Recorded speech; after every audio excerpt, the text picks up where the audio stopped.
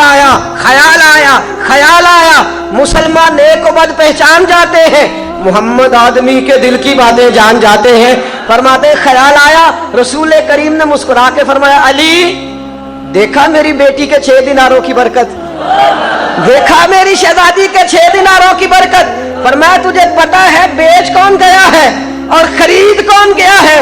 کہا سونیا میں نہیں جانتا۔ فرمایا جو اونٹ بیچنے آئے وہ میکائیل تھے اور جو خرید کے لے گئے وہ جبریل امین تھے۔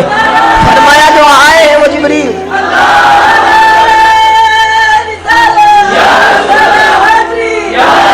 جو آئے بیچ گئے میکائیل تھے اور جو لے گئے اور بندوبست کرا رہا تھا میرا مولا خدا خود ویر مجلس بود، بندوبست کرا رہا تھا میرا رب بندوبست کرا رہا تھا۔ بہنوں بیٹیوں شکوہ چھوڑ دو، گلہ چھوڑ دو، شکایت چھوڑ دو، اپنا گھر بساؤ، اپنے گھر میں وقت گزارو۔ میرے بھائیوں یاد رکھو، غور کرو، بیوی کے بارے میں اس نے سلوک کا مظاہرہ کرو۔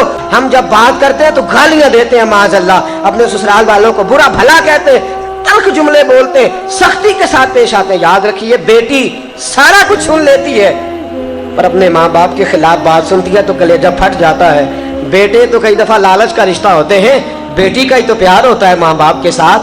بیٹی سن سکتی ہے کہ تو اس کے بھائی کو برا کہے، تو خود بتانا کہ تیری بیٹی کے سامنے، تیری بہن کے سامنے تجھے کوئی برا کہے تو تیری بہن برداشت نہیں کرتی، تو کیوں کسی کے سامنے اس کی بہن کو، اس کے بھائی کو، اس کی اماں کو، اس کے ابا کو برا بھلا کہہ رہا ہے؟ تو یہ حقوق اللہ کے رسول صلی اللہ علیہ وسلم نے بیان فرمائے۔ اگر تو کسی کی بیٹی کو اپنے آنگن میں سکھ دے گا تو اللہ تیری بہن کو اس کے گھر میں سکھ عطا فرمائے گا۔ اگر تیرے آنگن میں کسی کی بیٹی خوش رہے گی تو کل تیری بیٹی بھی کسی کے آنگن میں خوشی رہے گی۔ تو اس لیے میری اماں جی مرحومہ اکثر فرمایا کرتی تھی، وہ کہتی تھی بیٹا کسی کی بیٹی کے ساتھ جو بدسلوکی کرتا ہے اس کی اپنی بھی سکھی نہیں رہا کرتی۔ اگر تو کسی سے اس نے سلوک کرے گا چل یہی سمجھ کے کر لے کہ میں اس کے ساتھ کروں گا تو میری بیٹی اپنے گھر میں سکھی رہے گی، میری بہن اپنے گھر میں سکھی رہے گی، میری جو ہے وہ بہن اور بیٹی کے سکھ کی خاطر ہی بیوی سے اس نے سلوک کر لوں۔ یاد رکھنا میرے دوستو، یاد رکھنا، اگر سکھ چاہتے ہو، سکھ لینا چاہتے ہو، سکھ دینا شروع کر دو۔ سکھی رہنا چاہتے ہو، سکھ بانٹنے شروع کر دو۔ دکھ چھوڑ دو، تھوڑی سی زندگی ہے، مختصر سا وقت ہے، کسی بھی موڑ پہ زندگی کی شام ہو جائے گی، جنازے اٹھیں گے اور لوگ نکلیں گے۔ سکھ دو، بیویوں اطاعت گزار ہو جاؤ، گردنیں جھکا دو۔ تو شوہر کا ظلم برداشت کرے گی تو میرے امام کا وعدہ ہے اللہ تجھے بچوں کی طرف سے سکھ عطا فرما دے گا۔ جوانی میں دکھ برداشت کیے جا سکتے ہیں، اگر بچوں کا دکھ دیکھنا پڑے تو بڑھاپے میں اماں کے لیے مشکل ہو جاتا ہے۔ اگر تو چاہتی ہے کہ تجھے بڑھاپے میں سکھ ملے، عزت ملے، وقار ملے تو آج اپنے شوہر کی فرما برداری کا۔ ہمارا معاملہ یہ ہے کہ باہر کے غصے بھی گھر جا کے نکالتے ہیں۔ اندر گئے، یہ کولی یہاں، یہ پیالی یہاں کیوں پڑی ہے، یہ پلیٹ یہاں کیوں پڑی ہے، یہ جھاڑو کیوں نہیں دیا، یہ کھانا ابھی تک پکا کیوں نہیں، تم نے میرے لیے کپڑے تیار کیوں نہیں کیے، تمہیں پتا نہیں میں کمائی کر کے۔ بھائی تو کمائی نہیں کر کے آیا میاں، تو ڈیوٹی کر کے آیا ہے۔ کمائی کرنا تیری ڈیوٹی ہے، کپڑے دینا، روٹی دینا، مکان دینا یہ تیری ذمہ داری ہے۔ تو احسان نہیں کر کے آیا کسی پہ، تو اپنی ڈیوٹی کر۔ یہ جوتے، سنت کیا ہے حضور کی سنت یہ ہے جھاڑو نہ دیا ہو بیوی نے تو گھر جاؤ، جھاڑو پکڑو اور دینا شروع کر دو۔ بیوی نے اگر برتن نہ دھوئے ہو تو سنت یہ ہے کہ برتن پکڑو اور ان کو نہیں بولنا آپ نے، مجھے پتا ہے پکی بات ہے، میں جانتا ہوں۔ آپ برتن پکڑو اور برتنوں کو دھونا شروع کر دو۔ اگر اس نے کپڑے نہیں دھوئے تو آپ ذرا مہربانی کرو نا، آپ اٹھ کے کپڑے دھونے شروع کر دو۔ بھائی بیوی کے ساتھ جو تعلقات کی بنیاد شریعت نے رکھی ہے اس کو ذرا سمجھیے گا۔ یہ رشتہ پیار پر قائم ہے، یہ رشتہ اعتبار پر قائم ہے، یہ رشتہ محبت پر قائم ہے، یہ رشتہ خلوص پر قائم ہے۔ میرے پاس ایک خاتون اپنے شوہر سمیت آئی، کہنے لگے جی رات کو جھگڑا ہو گیا تو میرے میاں نے طلاق طلاق طلاق کہہ دیا تو کیا رشتہ ٹوٹ گیا؟ خاتون پڑھی لکھی تھی، میں نے ان سے کہا کہ ہاں بی طلاق ہو گئی ہے۔ تو کہنے لگے جی اتنا ہی نازک بندھن تھا، 3 جملوں سے ٹوٹ گیا، 3 لفظوں سے، طلاق طلاق، اور طلاق ٹوٹ گیا، اتنا نازک تھا۔ میں نے کہا بہن جی جڑا بھی تو 3 جملوں سے تھا نا، قبول قبول قبول، جڑ گیا، طلاق طلاق طلاق، ٹوٹ گیا، یہ نازک ہے۔ یہ جڑا کیسے رہے گا؟ اعتبار کی بنیاد پر۔ جڑا کیسے رہے گا؟ محبت کی بنیاد پر۔ جڑا کیسے رہے گا؟ ہم کیا کہتے ہیں؟ ہم کہتے ہیں، اور میں آپ کو یہ پتے کی بات بتاتا ہوں، یاد رکھیے گا، اپنے ذہن کے اندر تصور، جس طرح بچے کے لیے تصور ہوتا ہے نا، ہمارے بزرگوں نے لکھا کہ بچے کے لیے تصور ہوتا ہے نا، وہ ضد بھی کرے گا، وہ بات بھی نہیں مانے گا، اسے سمجھانا بھی پڑے گا، بہلانا بھی پڑے گا، اس سے کام بھی لینا پڑے گا، اس کے ساتھ شفقت بھی کرنی پڑے گی، کبھی شور مچائے تو پیسے دے کے اس کو دکان پہ بھی بھیجنا پڑے گا۔ جس طرح بچے کے ساتھ رویہ ہوتا ہے، اس طرح کا شوہر جب تک اپنا مائنڈ سیٹ نہیں کرتا، جب تک یہ مزاج نہیں بناتا کہ مجھے اس کے ساتھ اس طرح کا سلوک کرنا ہے، مجھے اس طرح اس کے ساتھ اپنے رویوں کو رکھنا ہے، جب تک تو یہ مزاج نہیں اپناتا تب تک گھر کے آنگن میں خوشی کے پھول نہیں کھلتے۔ درگزر کرنا، معاف کرنا۔ اللہ کے رسول صلی اللہ علیہ وسلم کی خدمت میں ایک صحابی نے عرض کی، یا رسول اللہ صلی اللہ علیہ وسلم، میری بیوی کی کوئی عادت مجھے پسند نہیں۔ تو نبی پاک صلی اللہ علیہ وسلم نے فرمایا، پھر بھی اسے بغض نہ رکھنا، بیوی کا بغض نہ پالنا، اپنے مزاج میں اس کا بغض نہ رکھنا، اور جا کے تلاش کر، کوئی نہ کوئی عادت اس کی ایسی ضرور ہوگی جو تجھے پسند آنی شروع ہو جائے۔ تلاش کر، بغض نہ پال، اپنے مزاج کے اندر بغض نہ رکھ۔ اور پھر فرمایا اس کے ساتھ اس نے سلوک کر، خندہ پیشانی سے بات کر، میٹھے جملے بول۔ کرنے کا کام یہ ہے کہ جب بیوی کبھی جلال میں آ جائے، کبھی غصے میں آ جائے، اور اگر آپ یہ سمجھیں کہ ٹھیک غصے میں ہے، اس طرح حضرت عمر کی بیوی غصے میں ہے تو غصہ ان کا درست ہے کہ آپ کو مجھے وقت دینا چاہیے، دیتے نہیں۔ اگر کبھی جائز غصہ ہو تو ہمیں بیوی کا غصہ بھی سن لینا چاہیے، اور خاوند غصے میں ہو تو بیوی کو بھی کہنا چاہیے کہ ذرا تھوڑی دیر وہ اپنے اوپر کنٹرول رکھے۔ اگر ایک فریق چپ کر جائے گا تو فساد ختم ہو جائے گا، اگر مقابلہ رہے گا تو پھر معاملہ ٹھیک نہیں ہوگا۔ بیوی کھانا پکا کے لائے تو کیا کرنا ہے؟ اس کی تعریف کرنی ہے، یہ حضور کی سنت ہے، حق ہے عورت کا۔ نبی کریم صلی اللہ علیہ وسلم نے فرمایا، عائشہ کھانا تو لاؤ۔ سیدہ عائشہ کھانا لائیں تو رسول کریم علیہ السلام سے عرض کرتی ہیں، سونیا سرکہ ہی ہے اور میری طبیعت کا بھی نہیں بنا جس طرح کا میں اس کو بنانا چاہتی تھی، سرکے کا کچھ میں نے بنایا ہے لیکن میں اپنی مرضی کا نہیں بنا سکی۔ رسول کریم نے وہ سرکے کا، جس کو خود حضرت عائشہ کہہ رہی ہے کہ مرضی کا نہیں بنا، حضور نے کھایا۔ حضرت عائشہ فرماتی ہے اتنے مزے سے کھایا کہ جیسے بڑی اعلیٰ غذا ہو۔ پھر حضور نے اپنی مقدس انگلیوں کو میں نے دیکھا کہ حضور چاٹ رہے ہیں، فرمایا عائشہ کمال بنا ہے، عائشہ تو نے خوب بنایا ہے، کیا خوبصورت کھانا ہے۔ حضرت عائشہ فرماتی ہیں، کبھی میں نے کھانا بنایا ہو، کبھی ایسا نہیں ہوا کہ میرے رسول نے میرے کھانے میں عیب نکالا ہو، کبھی پسند نہ ہوتا تو چھوڑ کے چلے جاتے، لیکن حضور خیال رکھتے کہ گرمی کے موسم میں باورچی خانے میں کھڑے ہو کے سارا وجود پسینے سے شرابور ہے، اس نے کھانا پکایا، حضور میرے کھانے میں عیب نہیں نکالا کرتے تھے۔ تو بیوی کے کھانے میں عیب نہیں نکالے جائیں گے بلکہ اس کی تعریف کی جائے گی۔ آخر دعوانا الحمد